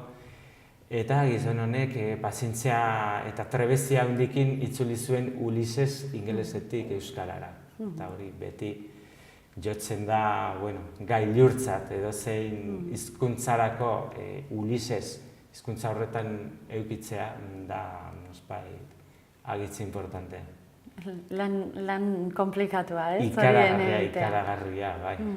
Egon nintzen arekin eta bai. Gaineraz noski bere denbora librean orain ja, galtzean jubilatua dagoela, orduak eta orduak eta orduak. Eta gero, bederen jasotzen baduzu olako sari bat horrek ere ematen digu errekonozimendu bat, ezta? Gainera, lehen irakurtzen egon naiz eta diru kopuru bat ematea zain, beste hizkuntza batean argitaratzeko aukera ere eman dizuete, ez? Zure kasuan euskeraz egin zenuen eta gaztelaniaz Gaztelaniaz ere gero egin nuen itzulpena, hori aurten atera zen, maiatzan, eta hori nahi duenerako ere hor dago Pamielan ere, berean, itzulita. Gaztelaniaz da El silencio del cazador, eta hor dago nahi duenerako itzulita. Zer nolako harrera izan du liburuak? Zer esan dizu jendeak? Bueno, orokorrean gustatu da, nik uste haunitzek erran didate gogorra dela eta nonbait... Ez da gai erresa, ez? Ez. Eta nik bilatu nuen nonbait izan zen egile hori, narratzaile hori implikatzen da haunitz, ez da historia horretan. Bere zenide baten izandako implikazioa dela eta orduan. Nonbait irakurlea ere sentitzen dela implikatua historia horretan eta hori zen nire helburua. Nonbait irakurlea bera astintzea eta horretan implikatua senti dezala.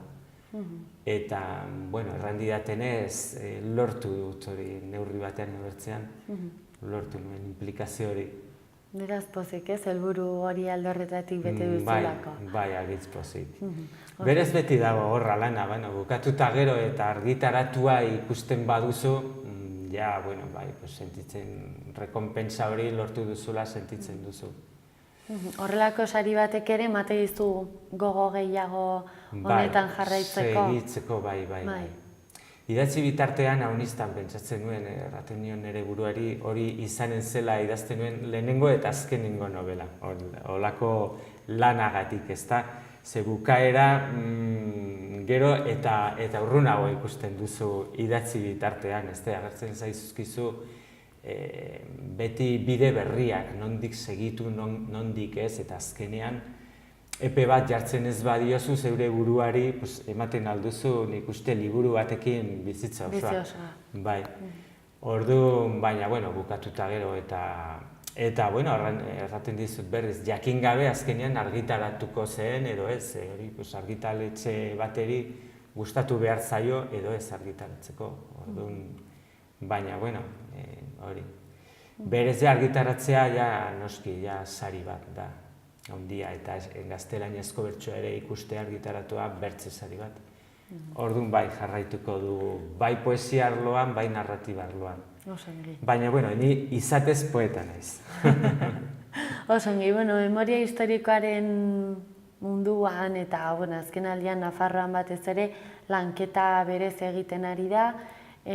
Zuk ere liburu honekin, ekarpen bat ere egiten diozu horri ez, ze hausnarketa egiten duzu honen inguruan. Beti hori dela, erraten den bezala, asignatura pendiente handia, denok dugunok, baina gizarte osoa. Oain arte hori, nagusi izan da isiltasuna, eta tristeena da ez dela izan horrela frankismopean, baizik eta demokraziapean ere bai. Alde batetik, instituzioek, baina baldin baziren eskuineko edo ezkerreko alderdiak, ez da instituzioetan. Ez da egin lan hori, baina gizarteak berak nik uste beti bertze alde batera begiratu izan duela. Baita ezkerreko jendeak ere, beti bakoitzak bere borroketan eta bere eguneroko gauzetan, eta ez da hola izan benetako kontzientzia, ez da gai horri heltzeko eta ikertzeko jende sufritu dutenen ondorengoei errekonozimendu bat ematea, eta egia jakiteko lan oraindik ere egin behar da. Dena da ekarpena, eta kasu honetan liburu hori ekarpena da, baina oraindik ere lan handia egin behar da. Ja behingoz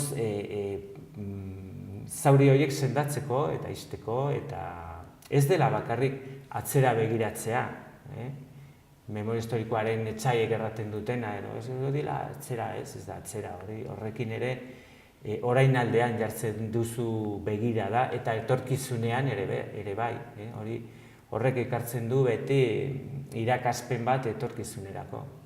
Zuk aipatu duzun moduan, ezkaba hortxe egonda betiani, baina jende asko ziurrenik ez du ezagutuko ere egin, zer gertatu zen bertan, eta... Deus iesaldiari buruz, Deus ere, eta gero, novelan ere aipatzen dut izenaren, mendiaren izenaren kontua ere, ez da, noraino, heltzena alden memoria eraiztearen lana, ez da, mendiaren beraren izena ezabatuta zegoela. Nik izjoku bat egiten dut, ezaba, ezkaba, ez da, ezkaba ezabatu zuten baita izena bera, beti izan da ezkaba, eta nire haurtzaroan adibidez zen ezkaba ez zen existitzen, zen San Cristobal. Eta izen horrek ditu 100 urte edo gutxiago. Eta, hasi zen horrela deitzen, fortea egin zen garaian, eta hasieran baziren bi izenaz, eta gero gailendu zen hori, San Cristobal. Orduan, memoriaren izena ere hortik hasten da, izenak ja ezabatzen dira hasteko. Eta orain noski errekuperatu izan dugu, izen hori. Naiz eta segurazki orainik ere Iruñeko jende haunitzek ez du jakinen ezkaba hori ez da zer den, ez da mendi hori dela. Baina hori da, egin diguten ezabapenaren lana. Hori guztia ezagutzeko eta ikasteko liburuarekin aukera ederra dugu. Ez da, Luis? Bai. Osongi. Zorionak irabazitako sariarengatik eta gonbidatuta zaude Xaloara nahi duzunean ere bueltatzeko. Esker mila, nahi duzuen arte.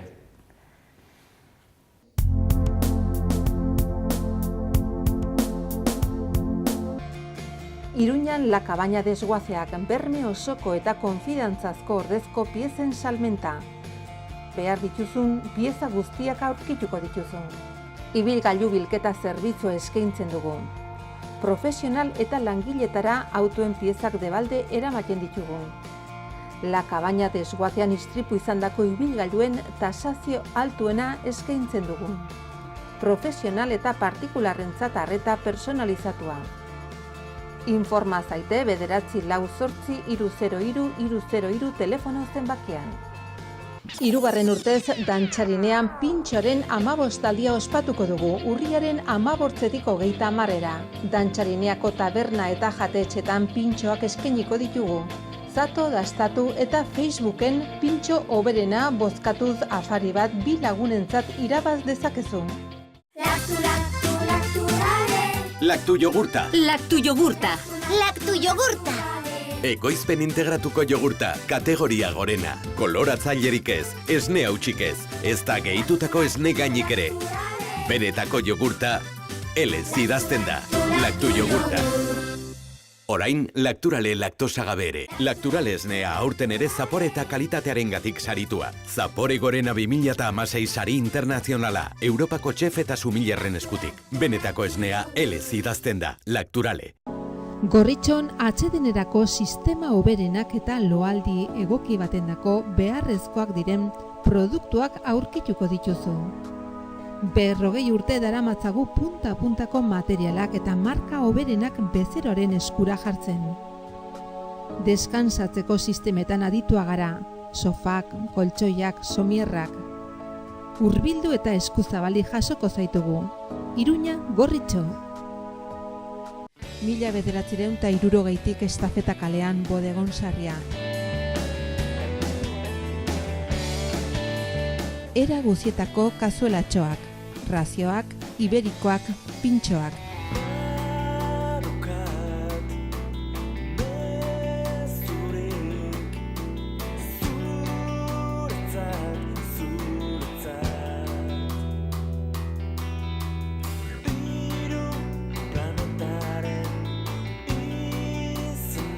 Berrogeita hamar urte Iruñeko Alde Zaharrean, Bodegon Sarria.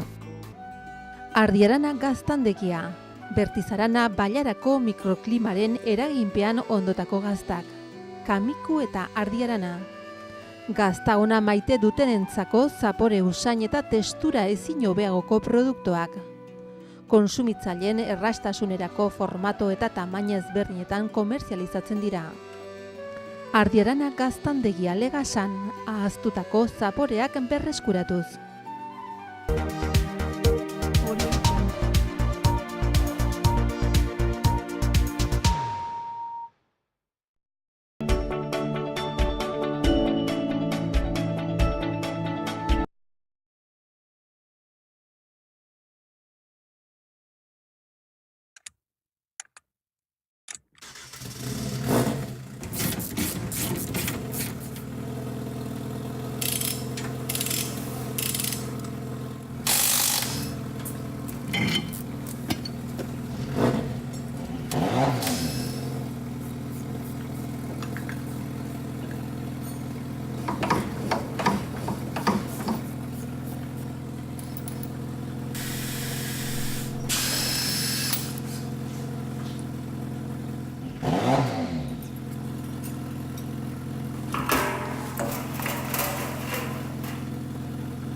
the earth and wait for the fires to start.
eta auria kondenatuz.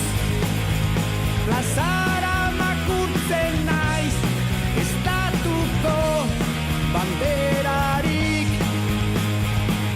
Grisetan kerrena, azitoz zuritzera. Zerurik ez dago, bake haua goratzeko. Ekaizpean gurtzeko.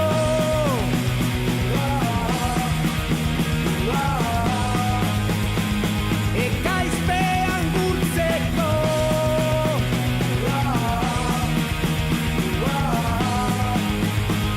Ekaizpean gurtzeko.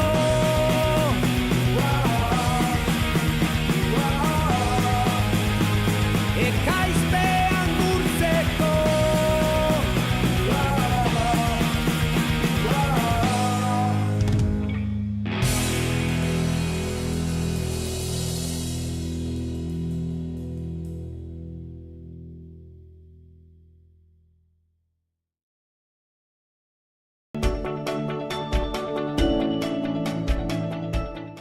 Eta hauxe izan da dena gaurkoz, eskerrik asko Maria. Baita zuri ere, Larraitz. Arratsalde ona pasa, gaur ere eguraldi polita dugu, Eguraldi polita eta plan pila bat Iruña eta inguruetan, ez? Beraz, zeo zer egingo dugu, ez? Bai, etxan gelditzen denak ez dauka aitzaki Nahi duelako da, ez da?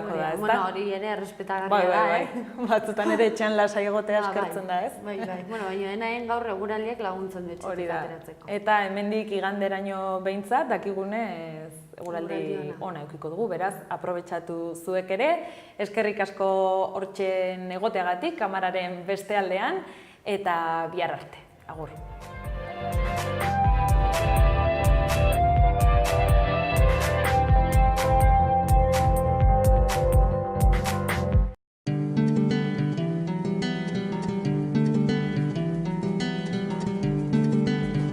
Saio hau Nafarroako gobernuak diruz lagundu du.